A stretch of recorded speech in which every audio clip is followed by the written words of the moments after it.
What is up, guys? So today I want to talk about never giving up, never losing hope. And I'm aware that when I do these videos, people don't really, it just doesn't really get the views, but it's an important message, and I need to do it every few months just to remind people that it's never too late, because I thought it was.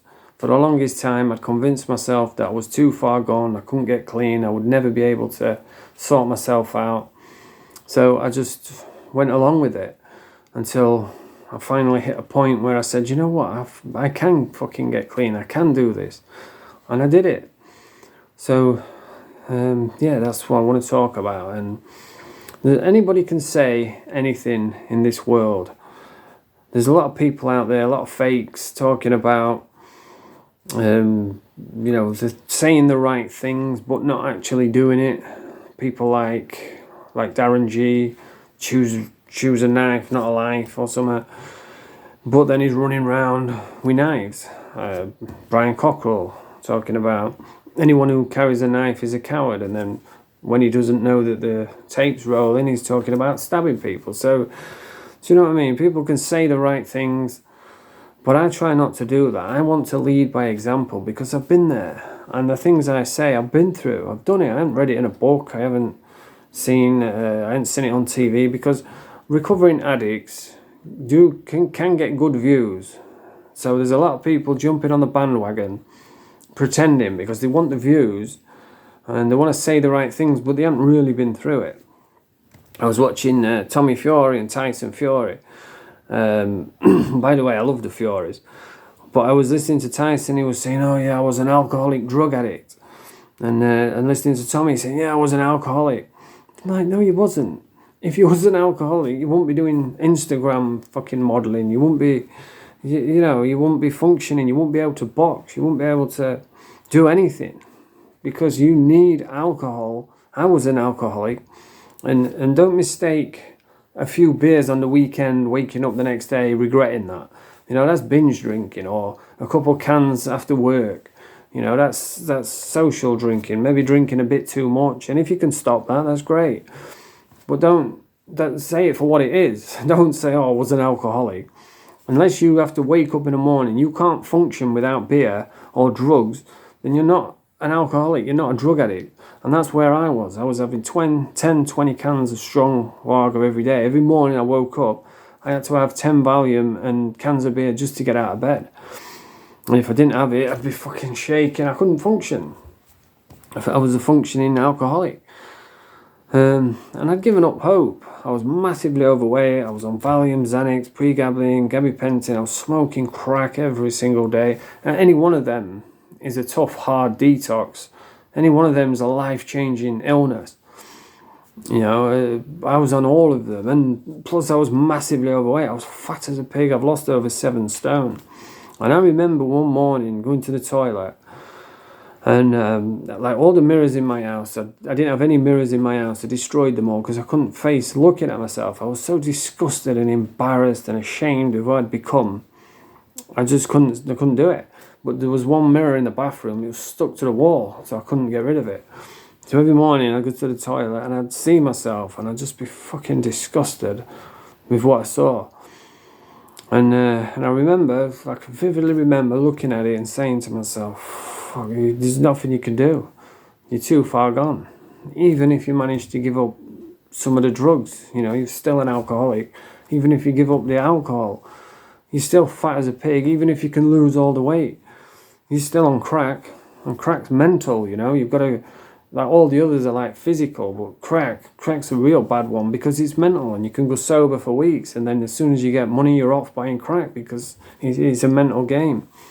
And I thought, even if I get off all the drugs, I'm still massively overweight. There's nothing I can do. But just imagine if you could, just imagine if you could get off all those drugs, stop all that alcohol, stop smoking crack, and lose all that weight. That'd be some story, You could be an ambassador for drugs and alcohol.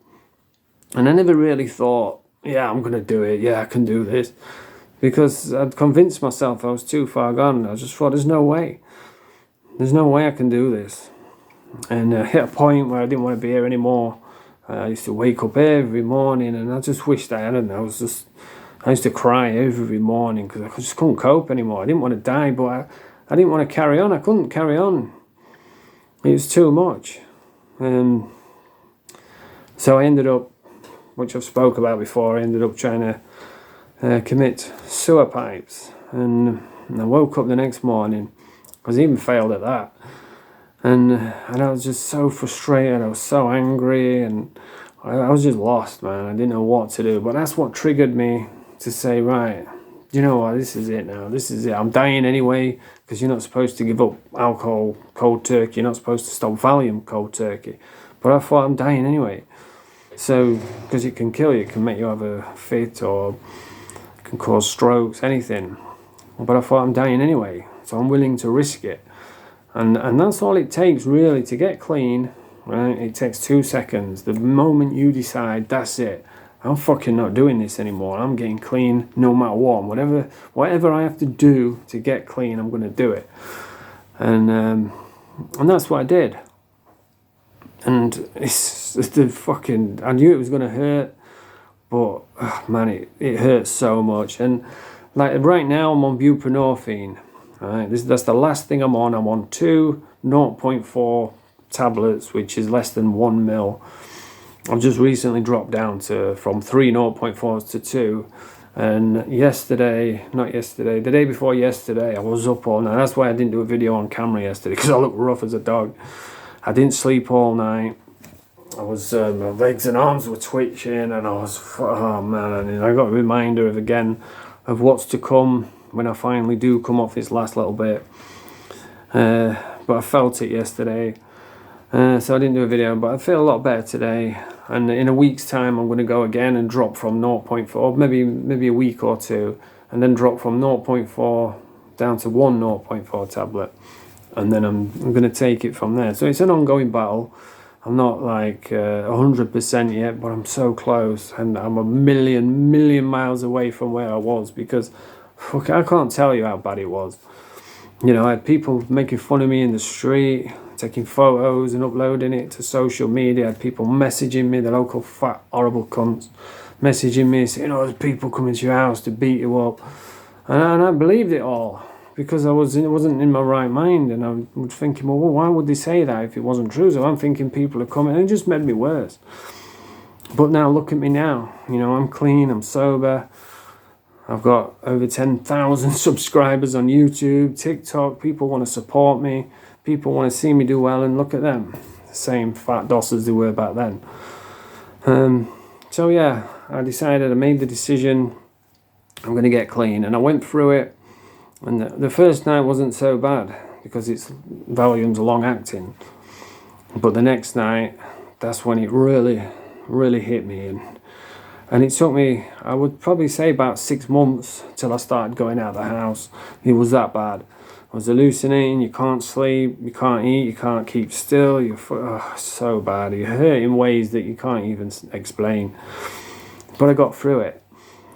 And then it probably took about 2 years before I started feeling confident to talk to people. And it's an ongoing battle. But it's a million miles away from where I was. And I'm living proof that it doesn't matter how bad you are, because I was fucking bad, man. And when you get clean, you've got all this floating around in your head, you know, the embarrassment, the guilt, the shame, the people that you've hurt along the way, the people that you've stolen off, and, you know, people that you've wronged, especially with the Valium. I was going through my messages the other day, and I was so embarrassed, man. Because what Valium does, it blanks your head. While you're on it, it takes away breaks down all the social barriers so you can be outgoing. But then you wake up the next morning, you don't know what you've said. You don't know what you've done.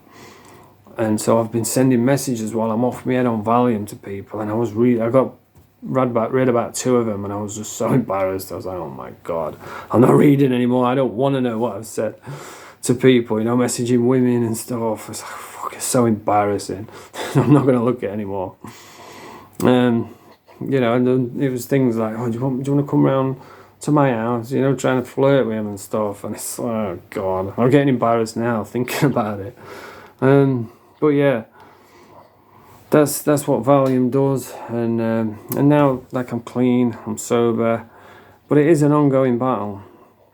And I just want to say to anybody that is in that place right now, you might think that there's no way out. It's easy to give up. It's easy to just accept it, you know. I'm not getting clean. I'm never going to get clean, so I'm just going to keep going. But you can get clean. And the first thing I always tell people, the very first step towards getting clean is accepting and convincing yourself that you can. You've already got it inside you. You just got to pull it out. And you don't really know how strong you can be until it's time to be strong. It's time I thought, there's no way I can get through this detox.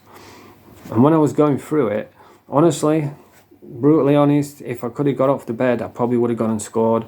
But I was in such a state, I wouldn't have been able to have a drink. I'd have just puked it straight back up. I wouldn't have been able to have any tablets.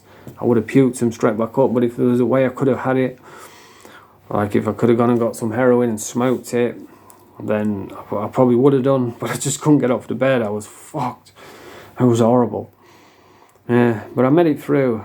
And there was a point where I was thinking, this is the worst. This is not, you can't feel any worse than this. The next step from this is dead, you know. This is the worst feeling anybody could ever have, but I can take it, you know. I can get through this, I can do it. And that's what I did. And yeah, it was fucking hard. Yeah, it was, I didn't think I was going to make it, you know. There's points where I thought, I can't do this. But I did. I got through it.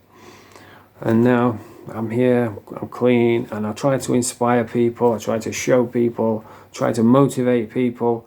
And when I made this channel, back when I was looking at myself in the mirror, I said to myself, if you can get clean, if you can lose all this weight, if you can get sober and stop drinking, then just think of all this,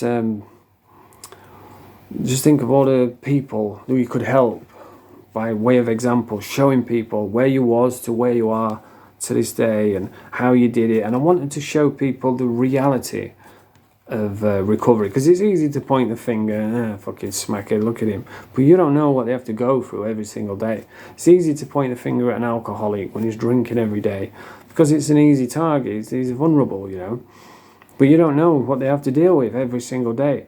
And I always say to people, I'm not much of a fighter, but the reality is I fight every day inside my own mind. Every morning I wake up, I have to go to war with myself to make sure I don't fall back into those old ways. And the way I do it is I've got a routine what I stick to no matter what. Because once you start sitting around idly thinking, that's when the intrusive thoughts come in. That's when you start convincing yourself, it won't hurt one more time, but it will. And I've now convinced myself, if I use again, I'm dead. That's it. I can't go through another detox like that. I can't, there's no way I could ever use drugs again, because I'd die. I would be dead now if I hadn't got clean when I did. And I know I've got a detox coming up with this last bit of buprenorphine, but hopefully it's not too bad. I know it's going to be, but it's just one drug, you know. I can lower down, I can do it safely, I can do it properly, whereas before I didn't have that luxury. But yeah, I would say keep going, keep moving forward, never give up, because if you give up and you say to yourself, I don't want to be here anymore, if I'd have succeeded when I tried to do what I did, you know, I wouldn't be here now, and I'd have all the people I would have left behind who say, he just fucking quit, he just offed himself. You know, I don't want to be remembered for that. I want to be remembered as somebody who got through it, who took on his addiction and beat it, and you know, who got through one of the worst things that anyone could ever have to go through. But he's here, he's still going through it, and I just want to be remembered for somebody who tries to help people, and yeah, I do have a laugh on YouTube, and you know, the dark side and things like that. That's just for a giggle. But the main thing for me is to spread the message that it doesn't matter how bad you are, there's a way out, there's a way forward. You've just got to find it within yourself. And that's what I wanted when I started this channel. I wanted to show the real, true hardships. Sometimes it's funny, sometimes it's embarrassing, sometimes it's out of order, you know. Sometimes I'm a hypocrite, sometimes I'm a knobhead. But it's real, and it's raw, and it's the reality of living with addiction as a recovering addict. And I'm not 100 way there, but I'm fucking so close. And I know I've got a big battle to come, but I'm ready. You know, I'm ready to go to war again. And I will win, and I know I will.